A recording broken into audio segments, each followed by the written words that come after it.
नमस्कार लिपा किचन रे आपण समस्त को स्वागत।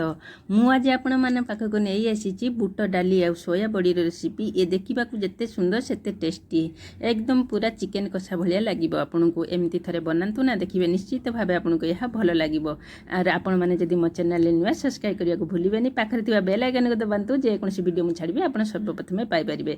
भल लगे लाइक करेंगे शेयर करेंगे कमेंट लिखे। ये मो सोया बड़ी की 60 ग्राम नहीं गोटे पात्र नवा से आम सुखा सोया बड़ी भर ऐड करवा आम गरम पानी किसी ऐड करवा जो द्वारा कि सोया बड़ी आमर फुलबारे बहुत शीघ्र होची साहाय्य करिवो। एठी देखंतु आमे सोया बड़ी की 10-15 मिनिट पई घोड़े की छाड़ दबा। एठी बुट डाली मु नेची 120 ग्राम रु 130 ग्राम भितरे मु एठी आगरु भिजेई की रखितिली। आ मु एठी देखेबा पई आपन को सुखा डाली देखेली। मु सेही सेम डाली सेति की नेकी मु आगरु एठी 30 मिनिट पर्यंत भिजे की छाड़ देची। देखंतु एठी 15-20 मिनिट परे मु आपन को सोया बड़ी देखौची आयतन रे बड़ बड़ होई जाईची आ फुली जाईची। आमे एको चिपुड़ी की सब बाहर करनबा। देखंतु मु सब पानी की चिपुड़ी की बाहर करने जी गोटे ग्राइंडर जार नवा। ग्राइंडर जार नहीं कि आम से सोया बड़ी को अल्प अल्प देकी कई सेकेंड पाई आम ताकू ग्राइंडिंग करवा। अप डाउन करके आम ताकू होची ग्राइंडिंग करवा। पूरा एकदम पूरा फाइन पेस्ट बनइबे नहीं। एटी माने रगड़ा रगड़ा करके रखिए। सही प्रोसेस रे मु सब सोया बड़ी की ग्राइंडिंग कर नहीं। सेम ग्राइंडर जार रे आम बुट डाली की जो पानी गड़े की रखीदे से आम कि अल्प बुट डाली नवा। अल्प बुट डाली नहीं कि आमे कौन करवा ना ता भीतर किसी सामग्री ऐड करवा।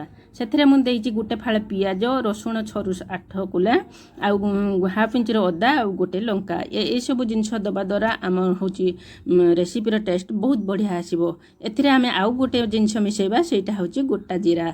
आम ये गोटे चामच देदेबा। आम जी बुट डाली नहीं से मसला आम ऐड करवा। आउ से अल्प पानी देकी आम गोटे फाइन पेस्ट बन आनिबा। देखंतु से सेम प्रोसेस रे मु सब बुट डाली की ग्राइंडिंग करि आनची। ए देखंतु केते पूरा पॉलिश अछि। एमती ही पॉलिश करके आपण बुट डाली की ग्राइंडिंग कर नेबे। ए सब हम तो सब ग्राइंडिंग छरेबा। नेक्स्ट प्रोसेस को जिबा। मु गोटे कड़ाई बसई नहीं। ये 2 चामच रु टिके अधिक तेल देती जो द्वारा कि आमर हूँ सोया बड़ी भाजवे साहाय्य कर। सोया बड़ी जेहेतु बहुत तेल टाणे से मुझे अधिक तेल देती। आम तेल देकी हूँ हाई फ्लेम करी आम कौन करवा ना हूँ सोया बड़ी की हूँ सब भाजी नवा।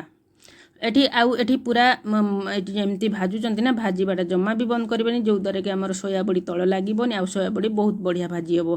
देखंतु एठी सोया बड़ी आमर पूरा भाजी हे गलानी। पानी जलीय अंश सब टाणी चे झुंझुणिया हेछि।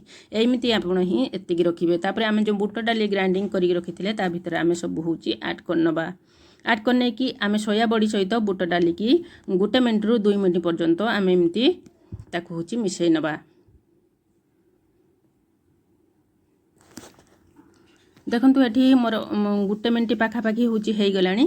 मुझे सब हूँ भलकी मिसई नहीं। 1 मिनिट रु मु अधिक भी हूँ या हूँ मिसई ना।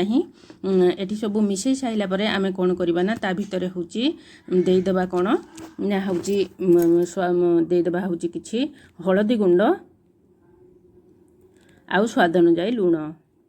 आउ एटी जो आम ग्राइंडर जार धोईकी पानी रखी जो बुट डाली ग्राइंडिंग करते से पानी रे आम कौन करवा ना बढ़िया कलर आसवाई टे फूड कलर देदेबा।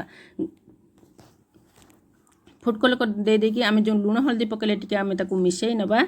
मिसई नहीं कि आम कौन करना जो पानी मुझे 100-150 ग्राम भितर रखी से पानी की आम अल्प अल्प देकी आम एटी जंतणीटा प्रस्तुत करवा।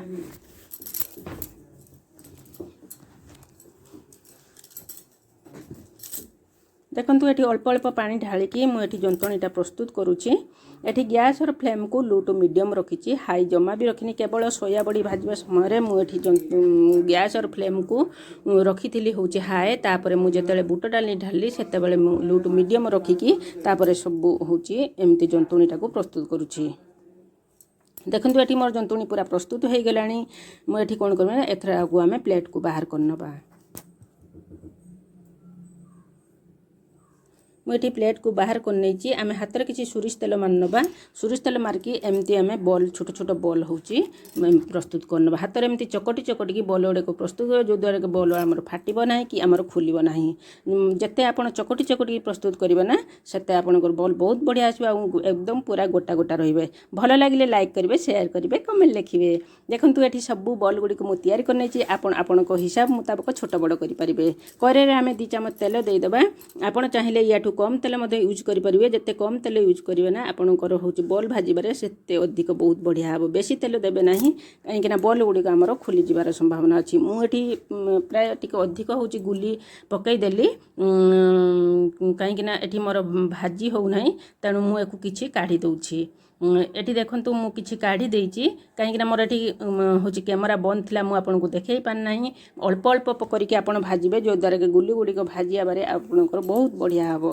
देखंतु मु एटी अल्प अल्प करके भाजिछि एवं चारिपिठी आमर जतले हल्का ब्राउन कलर हो जिवे सेते काले आमे हूँ कौन करबा ना एको सब हूँ प्लेट को बाहर करनबा देखंतु एटी गैस और फ्लेम को लो टू मीडियम रखिबे जम्मा भी हाई करिवेनी हाई कला माने आपनकर बॉल गुड़ी को हूँ पुड़ी जिवो पुड़ी गले आमर रेसिपी भलो लागिबोनी पिता लागिबो आ टेस्ट मध्य आसीबो नै देखंतु एटी गैस और फ्लेम को आमे लो टू मीडियम करिकी ए सब को आमे सब भाजी के बाहर करना रेस्ट बंचितला जनबा ग्राइंडर जानबा सेतरे गोटे बड़ कोटा पियाज दे दबा आ एथि आ आमे किछि मसला गोटा मसला यूज करबा सेतरे गोटे चमच गोटा जीरा आ गोटे चमच गोटा धनिया 2टा दालचीनी 2टा लवंग ना सॉरी 4-5टा लवंग 2टा दालचीनी 2टा गुजराती आ हाफ इंच रो अदा आ दे दबा होछि गोटे कंचा लंका आ दे दबा रसुण 7 ରୁ 8 कोला एठी आमे देकी पानी देकी गोटे ग्राइंडर जार रे फाइन पेस्ट बनी आनिबा कड़े आम 2 चामच तेल देदेबा देकी 2टा दालचीनी आउ तेजपत्र आ गोटे चामच जीरा देकी बाटी रखी मसला को ता भितर हूँ आड करनबा एठी आम गैस और फ्लेम को हाई रखिबा आउ टिके तेल सहित आउ जो गोटा मसला सहित आम मसला को टिके कई सेकंड पाई हूँ गुड़े नबा गुड़े नहीं सारा पर आम गैस और फ्लेम को लो टू मीडियम कर देकी सेतरे स्वाद अनुसार लुण हलदी गुंड आ लंका गुंड जतिकी राग खाइबा आपण सेतिकी लंका गुंड आ गरम मसला देकी आमे लो टू मीडियम फ्लेम रे मसला को होची कसिबा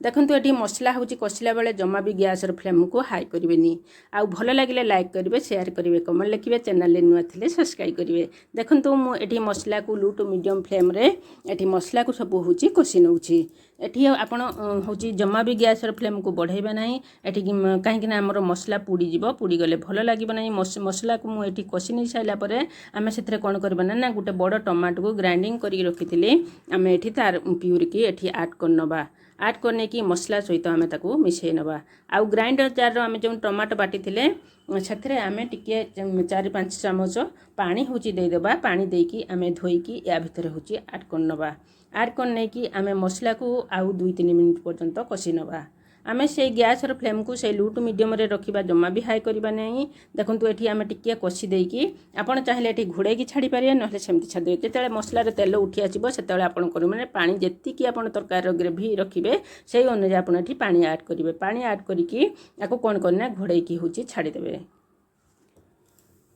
एटी 2 मिनिट पर्यंत घोड़े की छाड़ देबे 2-3 मिनिट पर देखंतु मोर पानी पूरा फुटी गलानी आ एथरा आमे कोन करना बॉल गुडा को जो आमे होची भाजी की रखिदेले एथरा ता भितर होची सब ऐड करनबा एथरा ऐड करने की आउ होची 1 ରୁ 2 मिनिट पर्यंत फुटिया पई घोड़े की छाड़ दियंतु आपण देखि पारथिबे तरकारी केते सुंदर पूरा प्रस्तुत हे गलानी आ केते तरकारी ग्रेवी आसी गलानी आपण माने एथर रेडी गला तरकारी या पर कोटा धनिया पत्र पकांतु आ ये भात हो कि रोटी हो कि परोटा हो सबुथरे आपण सर्व करि परिबे देखिबे ये निश्चित आपण को बहुत भलो लागिबो आ ये देखंतु तरकारी केते सुंदर पूरा बनिछि रहउची पुणी देखाबा आ एक वीडियो रे नुआ रूप रे नुआ ढंग रे मते भल पाइबा दियंतु आगु बढ़िया पई सपोर्ट करंतु रहउची बाय जय जगन्नाथ।